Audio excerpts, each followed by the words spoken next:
నేను గతంలో కూడా చెప్పిన, గతంలో చూపెట్టినా నేను. తమిళనాడు పబ్లిక్ సర్వీస్ కమిషన్ కానీ, బీహార్ పబ్లిక్ సర్వీస్ కమిషన్ కానీ, యూపీఎస్సీ పబ్లిక్ సర్వీస్ కమిషన్ కానీ, దాంట్లో జాబ్ క్యాలెండర్ అంటే దాంట్లో జాబ్ ఉంటుంది, క్యాలెండర్ కూడా ఉంటుంది. క్యాలెండర్ అంటే కేవలం మంత్ కాదు, దాంట్లో ఏ డేట్ రోజు ఎప్పుడు నోటిఫికేషన్ ఇస్తారు, ఎప్పుడు పరీక్షలు నిర్వహిస్తారు, ఎప్పుడు ఫలితాలు వస్తాయి, ఎప్పుడు రిక్రూట్మెంట్ అవుతుంది అనేది కూడా వాళ్ళు చెప్తారు దాంట్లో.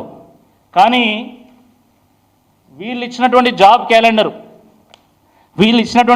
క్యాలెండర్లో జాబు లేదు, డేటు లేదు. మైసూర్ బజ్జీలో మైసూర్ అని ఉంటుంది, బజ్జీ అని ఉంటుంది మైసూర్ లేకపోయినా. బొంబాయి రవ్వలో రవ్వ అయినా ఉంటుంది బొంబాయి లేకపోయినా. కానీ వీళ్ళు ఇచ్చినటువంటి జాబ్ క్యాలెండర్లో జాబు లేదు, క్యాలెండర్ లేదు.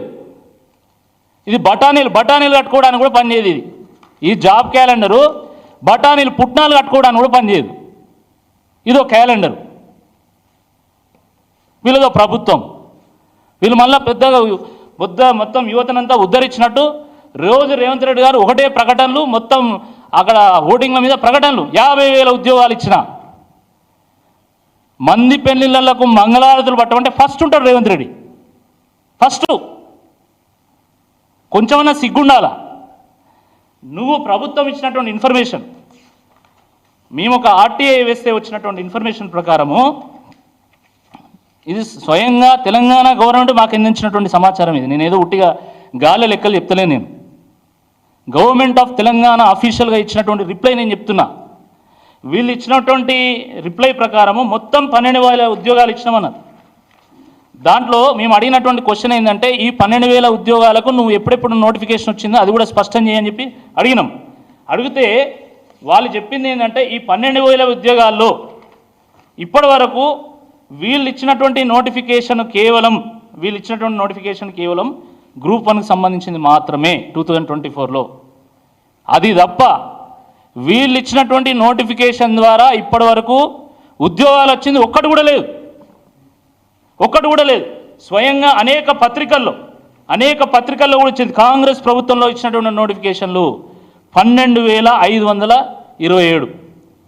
కాంగ్రెస్ ప్రభుత్వంలో ఇచ్చినటువంటి నోటిఫికేషన్ మేము చెప్తలేం, పత్రికలు చెప్తున్నాయి. బీఆర్ఎస్ హయాంలో ఇచ్చినటువంటి నోటిఫికేషన్లు 50,000. మా సొంత కవిత్వం కాదు ఇది, పత్రికలు రాస్తున్నాయి.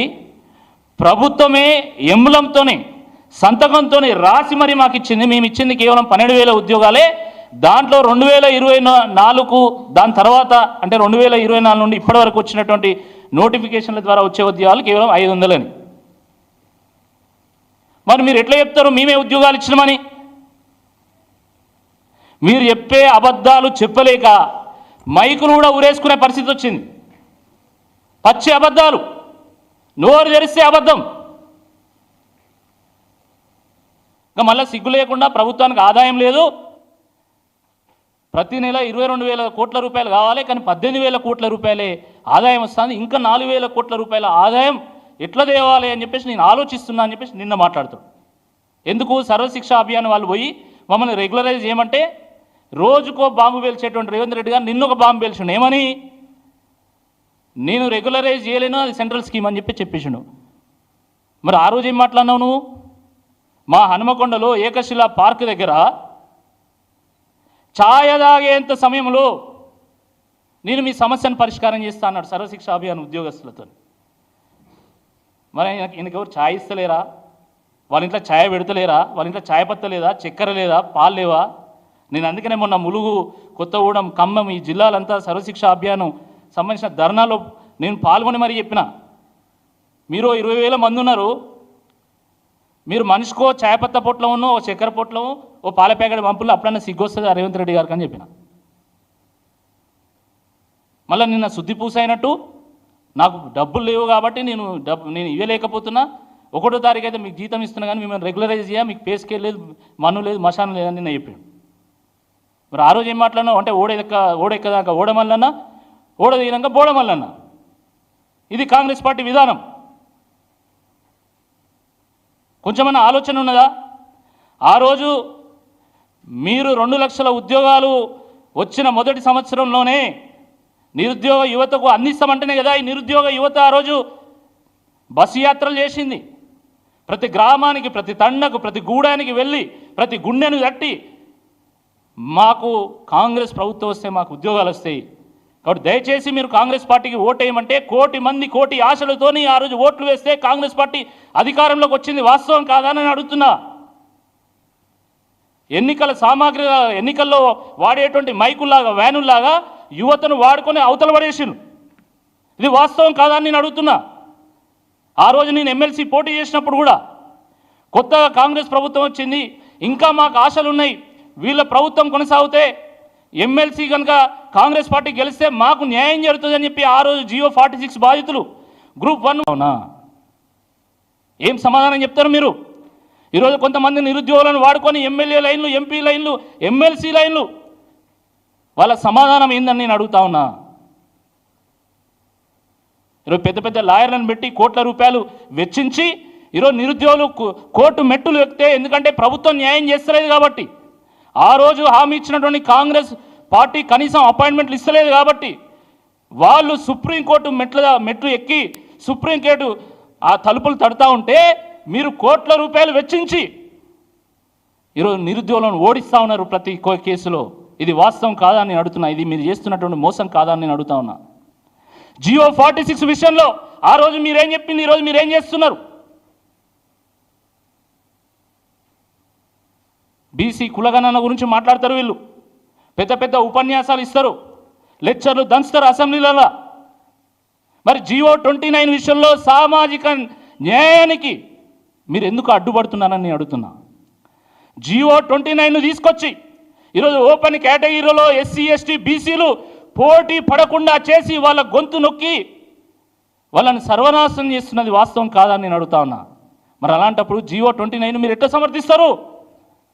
జియో 55ని ఎందుకు కొట్టేస్తారు? జియో 29 వల్ల ఈరోజు జాబులు కోల్పోతున్నటువంటి ఈ బీసీ, ఎస్సీ, ఎస్టీ అభ్యర్థులకు మీరు ఇచ్చేటువంటి సమాధానం ఏందని చెప్పి సందర్భంగా అడుగుతా ఉన్నాను. Surveying is a technical job. సాంకేతిక పరిజ్ఞానంతో కూడుకున్నటువంటి ఉద్యోగం అది. విఆర్ఓని తీసుకొచ్చి నువ్వు వాడు పాయింట్ పెట్టమంటే ఆయన పెడతాడు. ఆయనకి ఏం తెలుస్తుంది? విఆర్ఓ పని విఆర్ఓ చేయాలి, సర్వేయర్ పని సర్వేయర్ చేయాలి. కానీ ఏం చేస్తున్నారు? ఈరోజు డిప్యూటీ సర్వేయర్ పోస్టులో విఆర్ఓని తీసుకొచ్చి పెడతారట. ఇప్పుడు తీసుకొచ్చి పెట్టి మళ్ళీ అవి మేమే ఇచ్చినాం ఇప్పుడు ఉద్యోగాలు.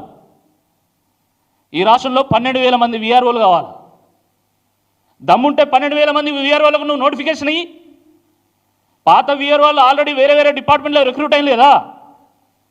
ఇప్పుడు వాళ్ళని తీసుకొచ్చి నువ్వు మళ్ళీ విఆర్ఓ పొజిషన్లో పెడితే ఏ డిపార్ట్మెంట్ నుండి వాళ్ళని తీసుకొచ్చినా కూడా మళ్ళీ ఆ డిపార్ట్మెంట్లో అయితే ఖాళీ ఏర్పడుతుంది కదా.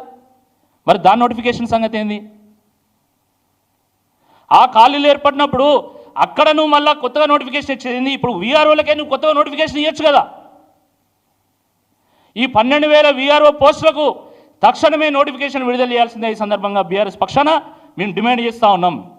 అదేవిధంగా సర్వేయర్ పోస్టులలో బీటెక్ సివిల్ చదివినటువంటి వాళ్ళని కానీ, సివిల్ డిప్లొమా చేసినటువంటి వాళ్ళని కానీ, డ్రాఫ్ట్మెన్ చేసినటువంటి వాళ్ళని కానీ వాళ్ళతోని దీన్ని భర్తీ చేయాలి. కానీ విఆర్ఓలతో ఎట్టి పరిస్థితుల్లో భర్తీ చేయొద్దు అని చెప్పి ఈ సందర్భంగా మేము కోరుతా ఉన్నాము.